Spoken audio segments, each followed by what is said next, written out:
What if I told you that the power to control desire, to awaken fascination, and to capture hearts has been studied, perfected, and written down for centuries? Imagine having the ability to walk into a room and draw people to you without saying a word, to create an aura of mystery, to stir emotions so deeply that others cannot resist you. In Robert Greene's The Art of Seduction, you'll discover the timeless strategies used by history's most captivating figures, seducers who conquered not with force, but with charm, psychology, and the careful art of influence. This is not just a book about love or romance. It is a manual about power, human nature, and the hidden forces that shape attraction. And here, in this audiobook summary, I'll guide you through every principle, told as gripping stories and clear lessons you can use in your own life. By the end, you'll understand how seduction is less about beauty or luck and more about mastering human emotions, step by step. So, stay with me until the end. You'll walk away with insights that can change the way you see relationships, influence, and even success itself.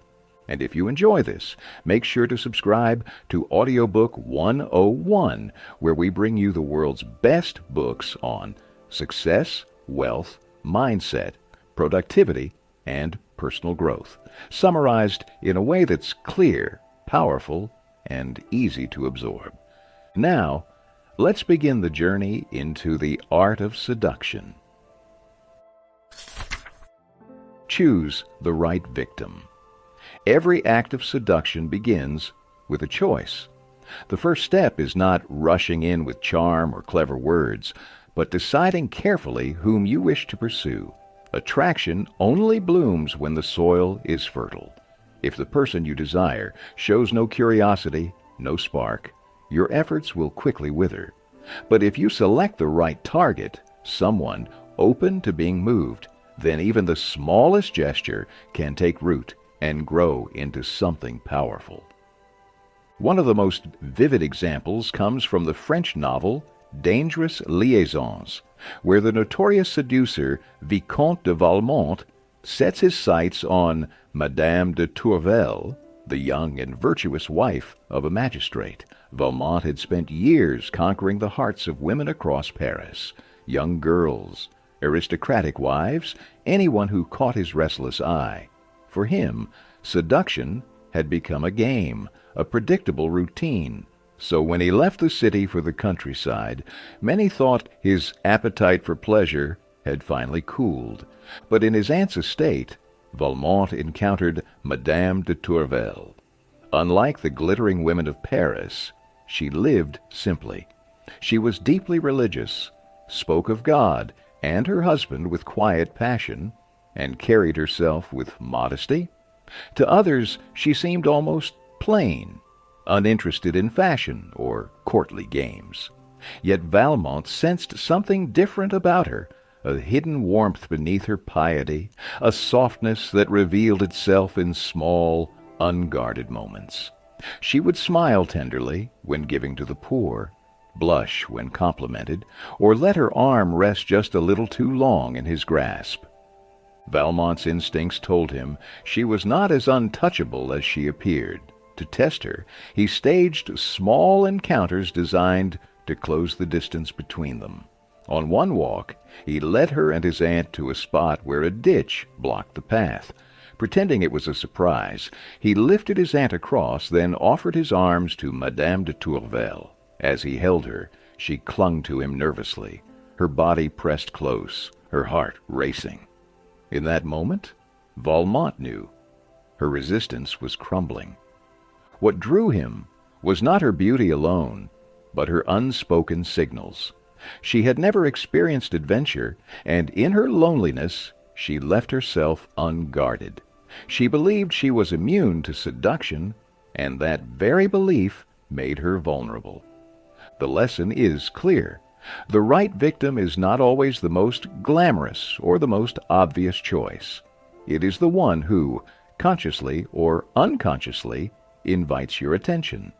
Seduction thrives on tension, on the push and pull between interest and hesitation. Before you take any step forward, you must first ask, is there a spark? Do they lean closer when you draw near? Or does their gaze linger when yours meets theirs? If so, you have found the right beginning. Life is too short to chase after indifference. When you choose someone already touched by curiosity, every gesture you make will carry twice the power. Seduction, after all, begins not with force, but with recognition, recognizing the person who secretly wants to be seduced. Create a false sense of security. Approach indirectly. The second step in seduction is subtlety. If you reveal your intentions too quickly, the other person will put up defenses. But if you disguise desire behind the mask of friendship and sincerity, you create a sense of safety that allows feelings to grow without resistance. In 17th century France, Anne-Marie Louise d'Orléans, better known as La Grande Mademoiselle, was one of the most powerful women in the kingdom. She was the granddaughter of King Henry IV and cousin to Louis XIV himself. She had wealth, titles, and countless proposals from princes and kings, yet none of them ever stirred her heart. To her, these men were only interested in her fortune or the political alliances her hand in marriage would bring. Proud and principled, she swore she would never give herself to such arrangements. For decades, she remained untouched by love. Then, in 1669, at the age of 42, she met Antonin Nompart de Caumont, the Duke of Lauzun. On the surface, Lauzun was unremarkable, short, plain, even ordinary in appearance, but he was bold, witty, and a favorite of the king. More importantly, he was a master of seduction, though not in the obvious way. He did not flatter Mademoiselle with grand gestures, nor did he try to dazzle her with declarations of passion. Instead, he listened. He spoke of her favorite subjects, poetry, history, the heroic works of Corneille. He made her feel not like a political prize, but like a woman finally being seen. Day by day, their conversations grew longer. Mademoiselle admitted in her diary that her happiest hours were those spent with Lauzun. She began to miss him when he was away, to wonder why his words lingered in her thoughts. Slowly, she felt emotions she had never experienced before, emotions that confused her and yet delighted her. But Lauzun never confessed love. He remained careful, indirect, always circling, but never landing. He allowed her to wonder, does he care for me? Or am I only his friend? This uncertainty deepened her longing. When the king's brother proposed marriage, Mademoiselle turned to Lauzun for advice, hoping jealousy would finally make him declare himself. Instead, he told her she must obey the king's wishes. The advice wounded her, and soon he pulled away, avoiding her altogether. This withdrawal had a powerful effect. Deprived of his presence, Mademoiselle realized just how deeply she needed him. She longed for him so much that she took the bold step herself. She slipped him a secret note saying the man she wished to marry was none other than him. Lauzun acted surprised, but by then he had already won. In time, the two shocked the court by announcing their engagement. What Lauzun had done was deliberate. He never rushed. He never revealed his true aim. Instead, he built trust, planted curiosity, and let her believe the decision was hers. By approaching indirectly, he created a false sense of security. She believed she was in control, when in fact, Lauzun had guided her every step of the way. The lesson is timeless. When you hide your intentions, you lower defenses. Begin as a friend, speak to the heart, and let your target reveal their secrets, desires, and weaknesses in the safety of conversation. Once they are comfortable, a small touch, a teasing remark, or a hint of warmth is enough to ignite romantic thoughts. And when they believe they are the ones pursuing you, the seduction becomes irresistible. The way to the body, after all, is through the mind.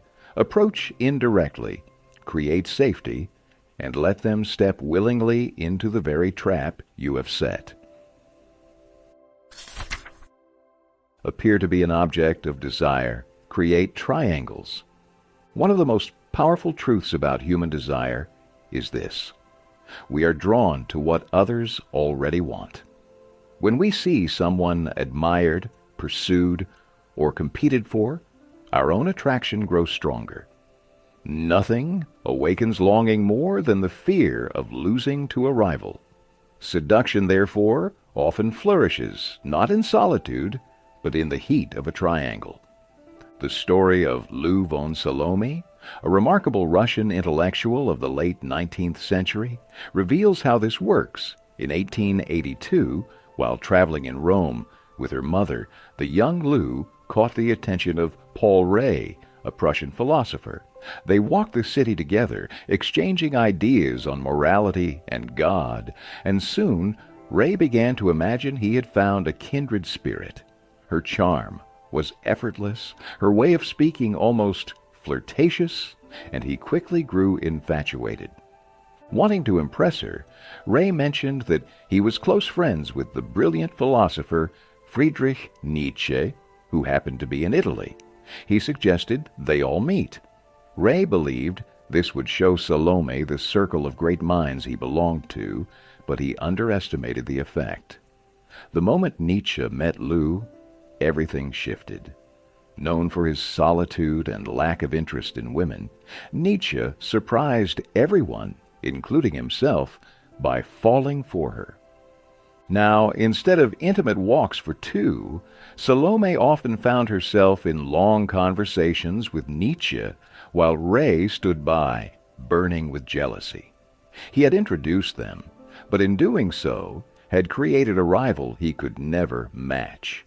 His desire for Lou grew sharper, precisely because he feared he was losing her. In time, Salome kept both men close.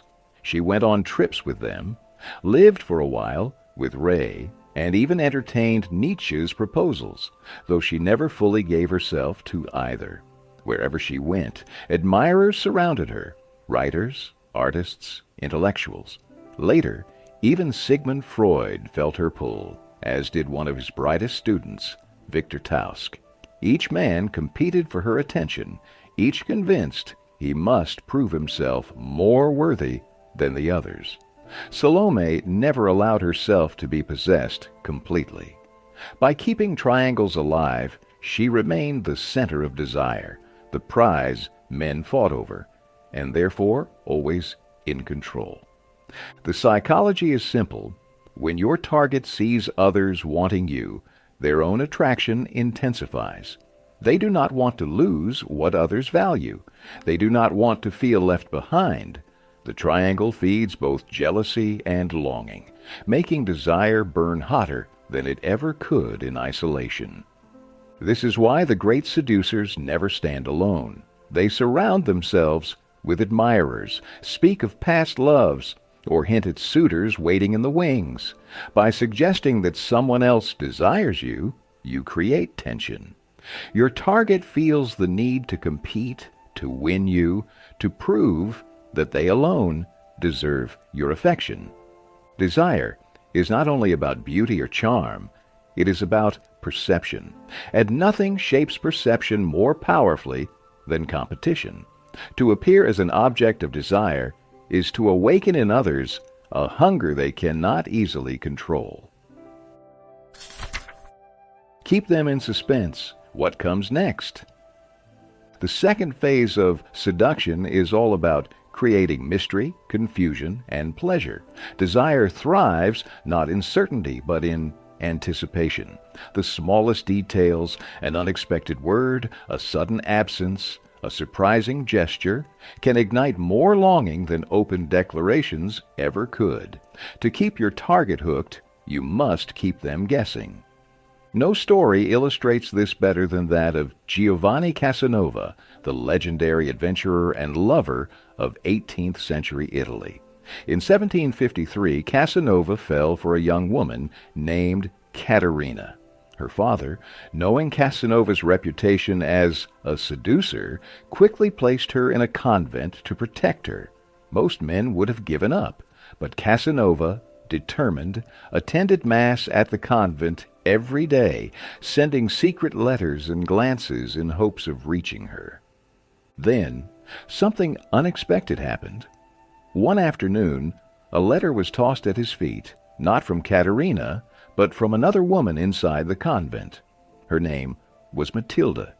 She came from a wealthy Venetian family, and to everyone's shock had chosen the cloistered life. The letter teased him. If he was curious, he could catch a glimpse of her during visiting hours. She even warned that she already had a lover. The mystery only deepened Casanova's desire. When they finally met, separated by the iron grill of the convent, Casanova was captivated.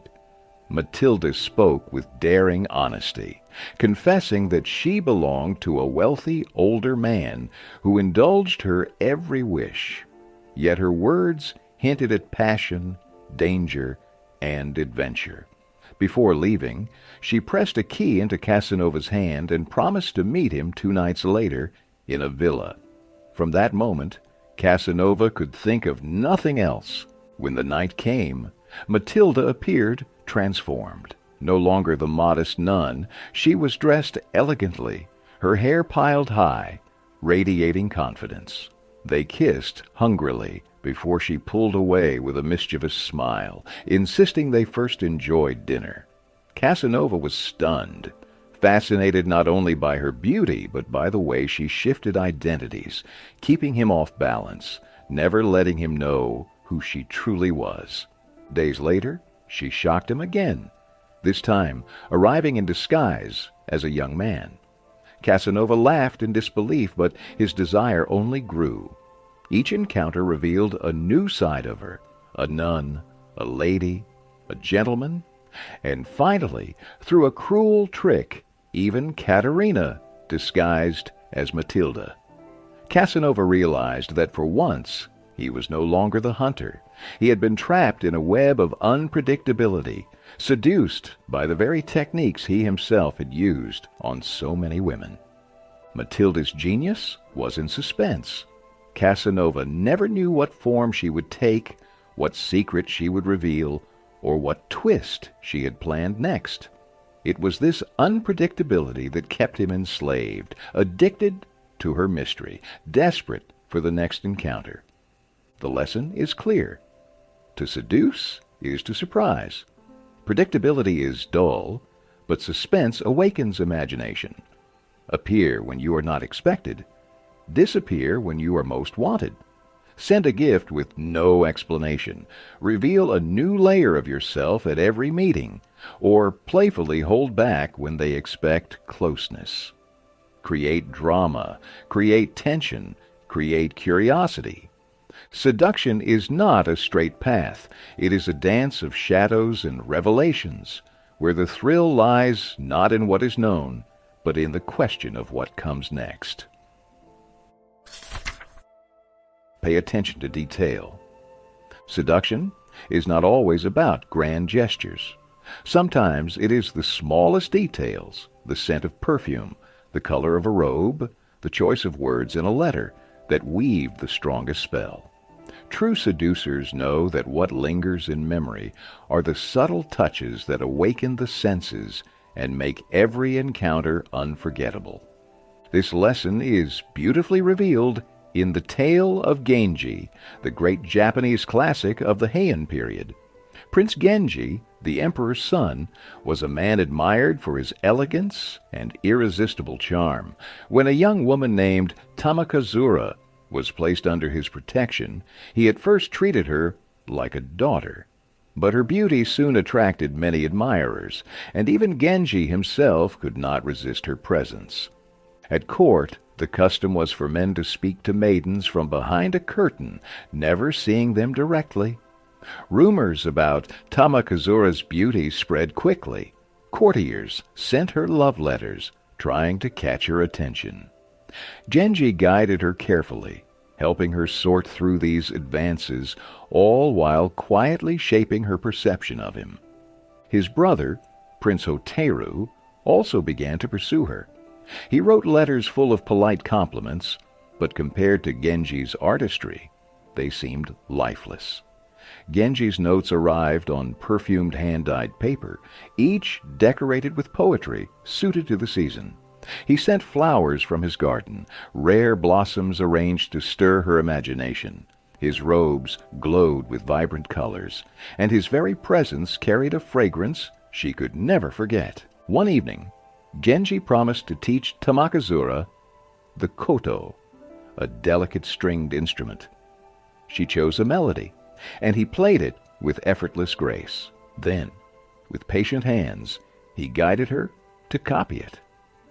As the music floated through the night air, he ordered torches lit in the garden, turning the evening into a dream. When the two lay side by side, gazing at the stars, Tamakazura realized no other man, neither Hotaru nor even the emperor himself, could compare. She had fallen hopelessly under Genji's spell. What was Genji's secret? It was not force or pressure, but careful attention. He never frightened her with demands. Instead, he wrapped her in beauty, in poetry, in music, in scent. Every sense was engaged until her resistance melted. Hotaru wrote words. Genji created an atmosphere. And atmosphere, more than words, is what seduction is made of. The lesson is clear. To capture someone's heart, observe them closely. Notice their moods, their tastes, their unspoken desires. If they retreat, step back. If they open, move gently forward. Surround them with pleasures that awaken the senses. Scents, sights, sounds, textures. They may argue with your words, but they cannot resist the feelings you create within them. Pay attention to detail, for in the smallest things lies the greatest power of seduction. Prove yourself.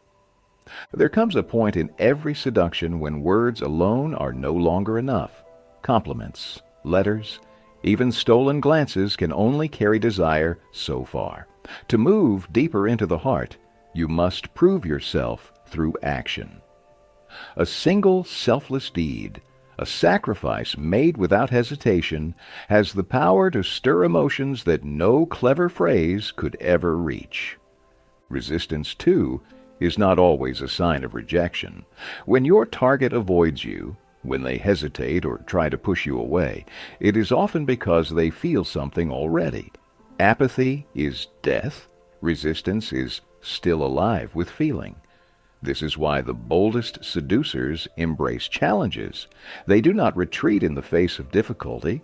They turn it into an opportunity to demonstrate their devotion. No story captures this truth more vividly than that of Pauline Bonaparte, the younger sister of Napoleon. Pauline was infamous for her reckless affairs. Lovers came and went like passing storms, each discarded as quickly as the one before. Doctors even feared for her health, so many were the men in her bed. Nothing seemed capable of binding her restless heart. Then came Major Jules de Canneville, a soldier of courage and refinement. He was handsome, well-educated, and graceful on the dance floor. Yet Pauline had known many such men before. What set Canneville apart was not charm, but proof. His willingness to suffer, to sacrifice, to risk everything for her. One evening, Pauline was suffering from a terrible toothache. A dentist insisted the broken tooth must be pulled, but she panicked at the thought. In those days there was no anesthesia, and the instruments filled her with fear. Canoville, lounging nearby in a silk gown, tried to soothe her. "Even children lose their teeth without tears," he told her. Pauline, still frightened, snapped back, "If that is true, then let you have one pulled." Without hesitation, Canoville opened his mouth, pointed to a perfectly healthy tooth, and commanded the dentist to remove it. He endured the pain silently, without a cry. Pauline, shocked by this act of devotion, found the courage to have her own tooth removed. From that moment, she saw him differently. No man had ever shown such proof of love. Weeks turned to months, and unlike with her past lovers, Pauline did not tire of Canoville. She waited eagerly for him, clung to his presence, and grew loyal in a way she never had before. Napoleon grew alarmed at this deep attachment and sought to separate them. He sent Canoville on a dangerous mission to Spain. Certain distance would weaken Pauline's passion. But Canoville's devotion only blazed brighter. He galloped across hostile territory without rest, barely stopping to eat or sleep, determined to complete his duty and return to her. When he finally reached Spain and discovered he could go no further, he turned back, riding through danger once more just to see her again. Pauline, waiting anxiously, was overcome when he returned. For the first time, she had found a man she could not easily replace. Later, Canoville was sent to Germany and then to the frozen battlefields of Russia, where he died in 1812. Pauline mourned him bitterly, never forgetting the man who had proved his love through sacrifice. Among all her affairs, only Canoville's devotion pierced her soul. The lesson is this: when you demonstrate your love through sacrifice, through sleepless nights, through risks, through suffering without complaint, you reach a level of power no words can touch. Let your target see you endure hardship for them. Let them believe you are willing to lose comfort, career, even health, if it means proving your sincerity. Bravery and sacrifice elevate seduction beyond mere desire. They create a bond that even the most frivolous heart cannot escape. Effect a regression. One of the deepest longings hidden in every human heart is the desire to return to childhood. As adults, we may wear masks of strength and independence, but secretly, we miss the time when we were cared for without condition, when every need was met and every fear soothed by someone stronger than ourselves. To seduce someone, you can awaken this longing by stepping into the role of a parent figure, offering comfort, unconditional affection, and a sense of safety they may have been missing all their lives. Sigmund Freud noticed this pattern early in his career. When he began psychoanalysis, he found that almost every female patient developed feelings for him. It was not because he flirted or behaved romantically. He was, in fact, distant and clinical. Instead, it happened because he asked them to speak about their childhood. As they spoke of their fathers, their first loves, their disappointments, and their sense of abandonment, their emotions spilled out. They projected those emotions onto Freud, who became, in their minds, the caring father they never had. Freud called this phenomenon transference. It was powerful enough that even when the sessions ended, many women could not shake their attachment to him. This is the essence of regression. When you remind your target of their childhood needs, whether for protection, discipline, admiration, or unconditional love, you stir feelings that bypass logic. They begin to depend on you not as an equal, but as someone who fills the void left long ago. There are many ways this can appear. Sometimes it is infantile regression, where your target longs for the warmth of a mother's care. In this case, you must provide comfort without judgment, creating a safe, playful atmosphere where they feel accepted no matter what. At other times, It may be Oedipal regression, where discipline and authority awaken passion. Here, you must be loving yet firm, guiding them as a parent would, even when it requires gentle strictness. There is also ego-ideal regression, when someone projects onto you the image of their childhood hero or teenage crush. By embodying those qualities, innocence mixed with intensity, you awaken their youthful infatuation. And finally, there is parental regression, when you yourself act like a needy, helpless child, drawing out their instinct to protect and care for you. Marilyn Monroe mastered this. She often acted like a fragile little girl, melting the hearts of powerful men who longed to protect her. The story of Victor Hugo, the great French writer, offers a powerful example. Hugo lost his mother young and never received the love he desperately craved. Even after becoming famous, his heart remained restless, filled with affairs and endless conquests. But then he met Juliette Drouet, a quiet actress who devoted herself entirely to him. Juliette gave up her career, her friends, and even her freedom, choosing instead to cook for him, care for him, and serve as his secretary.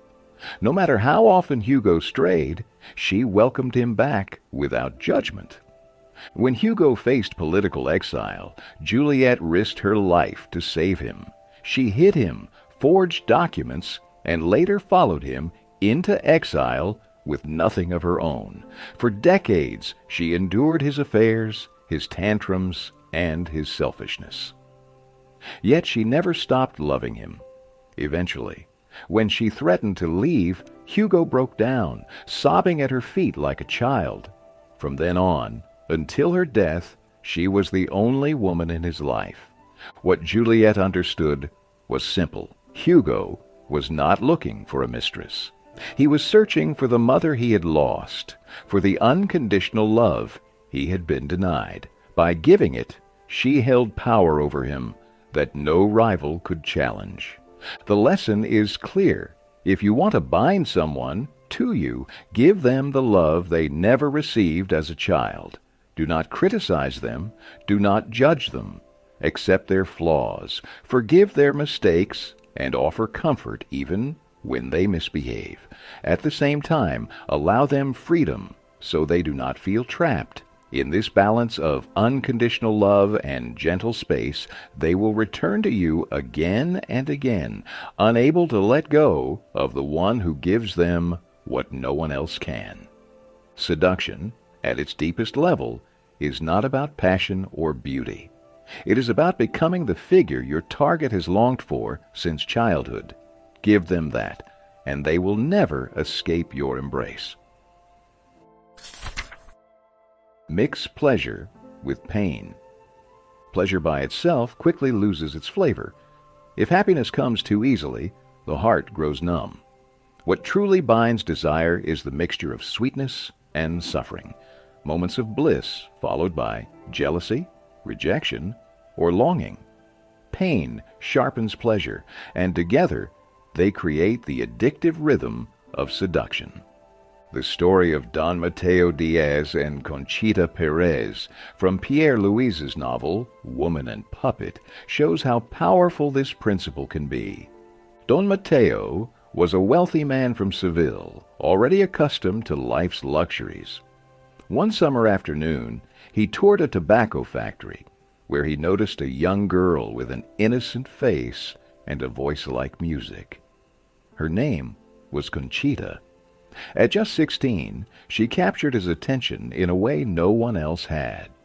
He thought it would be easy to make her his mistress, but Conchita was not an ordinary girl.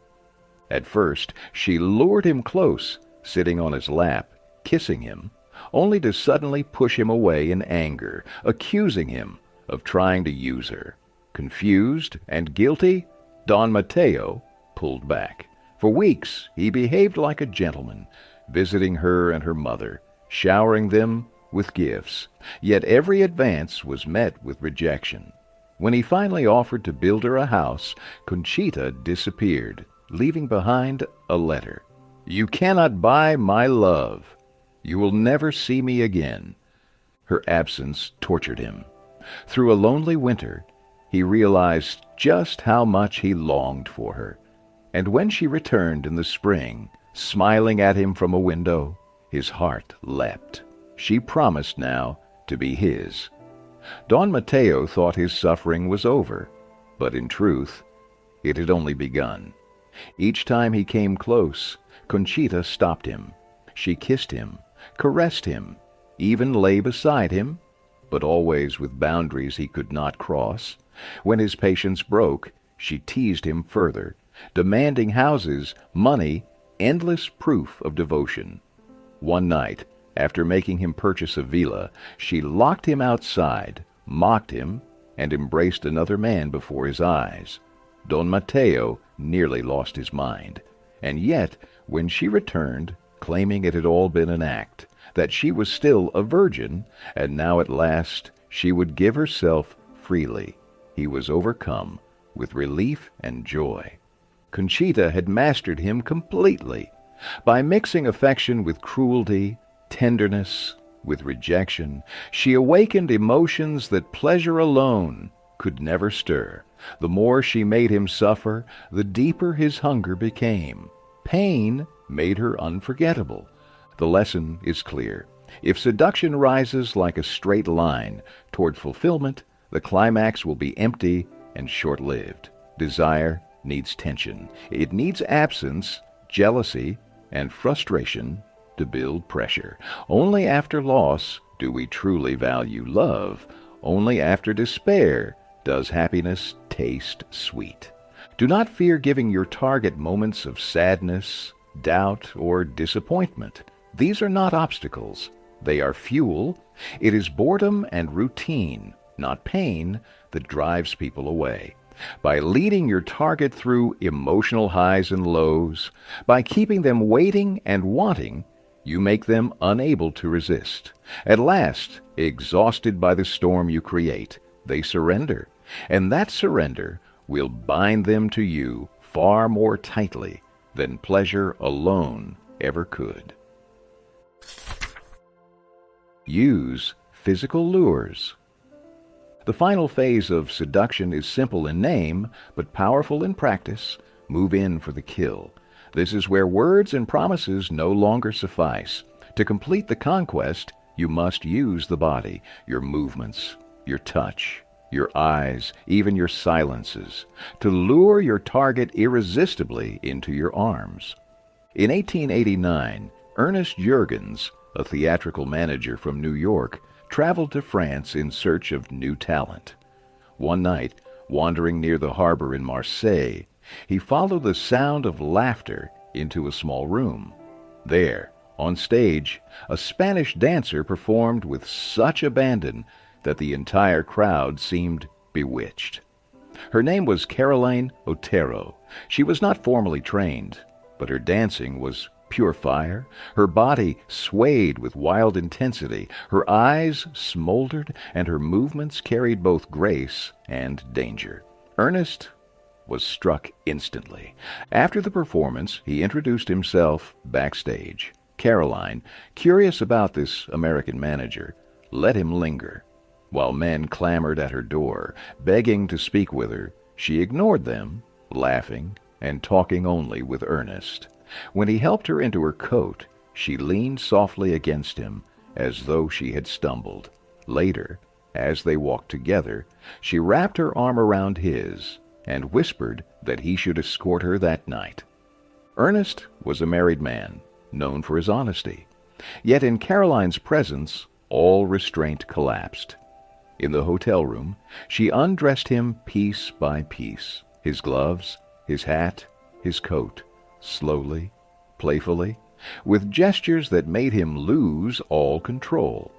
By morning, Ernest had signed an exclusive contract, gambling his fortune on her career.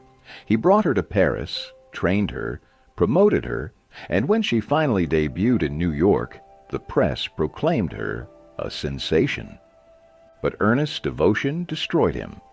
He poured his company's money into her, showered her with gifts, neglected his family, and eventually went bankrupt. Broken, he ended his own life. Caroline, however, rose higher. She became La Belle Otero, the most desired woman in Europe.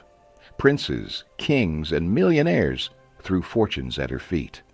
From the Shah of Persia to the King of England, men risked reputations and wealth just for a night in her bed. What was her secret? She knew how to use her body as a weapon. She danced not only with her feet, but with her gaze. She brushed against men as if by accident, spoke with double meanings, and let her voice drip with suggestion. Most importantly, she always made her lovers feel that they aroused her, that their strength, their manhood, was what ignited her passion. Whether king or soldier, she transformed each man into a Hercules in his own mind. Years later, when she was 50, a young American soldier named Frederick met her in a Paris hotel. Though long past her youth, Caroline still held her power. She leaned close, let her perfume linger, combed her hair with slow, sensual movements. Frederick, overwhelmed, spent nearly all his winnings from gambling on a diamond necklace for her, believing he had never been more of a man than in that moment. Even decades later, he would remember her as the woman who made him feel invincible. This is the final art of seduction, lure with the body, not just the tongue. Words can be doubted, physical signals cannot. A lingering glance, the brush of a hand, a soft voice at the right moment. These ignite desires that cannot be reasoned away. Control yourself long enough to build tension. Then release it when you know the target is ready. Let them believe they are the ones taking the initiative, that their desire is driving the encounter. When they reach for you, you have already won. Seduction is not about forcing passion. It is about awakening it, letting it grow until it consumes the other person. Use your presence, your touch, your movements. Make them ache for more, and when they finally move toward you, the final act will unfold as if it were their choice all along. Master the art of the bold move. Seduction is a delicate dance of patience and persistence, of waiting and withdrawing, of creating safety and tension. But there comes a moment when hesitation must end. At the right time, the bold move transforms longing into surrender. Without it, all the preparation fades into nothing. The story of Vicomte de Valmont and Madame de Tourvel from Dangerous Liaisons reveals this final, decisive moment. Madame de Tourvel was known for her virtue. Married, deeply religious, and cautious, she resisted Valmont at every turn. Yet her resistance was never absolute. It was full of nervous glances, hesitations, and unspoken emotions. Valmont sensed that beneath her outward rejection, her heart was trembling. He waited, careful not to rush, respecting her refusals, always leaving her feeling safe. At first, Tourvel demanded that he leave his aunt's palace. He obeyed, but from Paris he filled her with letters, pouring out his love with words so passionate she could not dismiss them. When he returned unexpectedly weeks later, her composure faltered. She avoided his eyes, asked him again to leave, yet when he promised never to force her, she softened. Soon she was meeting him for walks, slipping her arm through his, even inviting him to her room, when rain kept them indoors. Each step drew her closer, though she resisted admitting it. Then came the turning point. In Paris, Valmont visited her one last time. He told her he would change his ways, that he would end his playboy life, that he would trouble her no more. He placed her letters before her as proof, and then, overwhelmed, he embraced her passionately, only to release her and prepare to walk away. That was the moment. Madame de Tourvel, unable to bear losing him, reached out, grabbed his arm, and pleaded with him to stay. What began as a farewell turned into surrender. She pulled him back into her embrace, and at last they gave themselves fully to each other. What she had denied for so long, she now offered without hesitation, whispering that from this day forward she was his completely. Valmont had played the game masterfully. He never pushed too far, never retreated too long. He created an atmosphere of love rather than lust, of devotion rather than conquest. He waited until her resistance became its own form of desire, until the struggle exhausted her and she longed for release. And when he sensed the moment, he acted boldly, leaving no room for doubt. The lesson is timeless. If you move too quickly, your target will think you want only possession of the body. If you wait too long, they will believe you are indifferent. Seduction requires watchfulness, reading the signals, noticing the eyes that linger, the nervous laughter, the small gestures of imitation. These are signs the heart is ready. Then comes the bold move. Take your chance, hold them, kiss them, confess with passion that cannot be denied. Let the force of your desire sweep you both beyond hesitation. For only in that moment, the moment of surrender, does seduction reach its ultimate fulfillment. Conclusion. Seduction is not just about romance. It is about influence. It is about understanding the hidden desires, fears, and emotions that drive people, and then learning how to guide those feelings with patience, charm, and strategy. From history's greatest seducers, we've seen how mystery, surprise, sacrifice, and boldness can transform ordinary encounters into unforgettable bonds. Seduction teaches us that power doesn't always come from force, but from subtlety, from the ability to stir the imagination, to create tension, and to awaken longing. The ultimate lesson of the art of seduction is this: mastery over desire gives you mastery over people. When you understand the human heart, you hold the most powerful weapon of all. Thank you for listening to this audiobook summary. If you found these insights valuable, make sure you subscribe to Audiobook 101, where we bring you the best books on success, wealth, mindset, productivity, and personal growth. Every week, we share powerful lessons in a way that's clear, practical, and inspiring, so you can keep learning, keep growing, and keep moving closer to your goals. This was the Art of Seduction. Until next time, stay curious, stay ambitious, and never stop mastering the art of influence.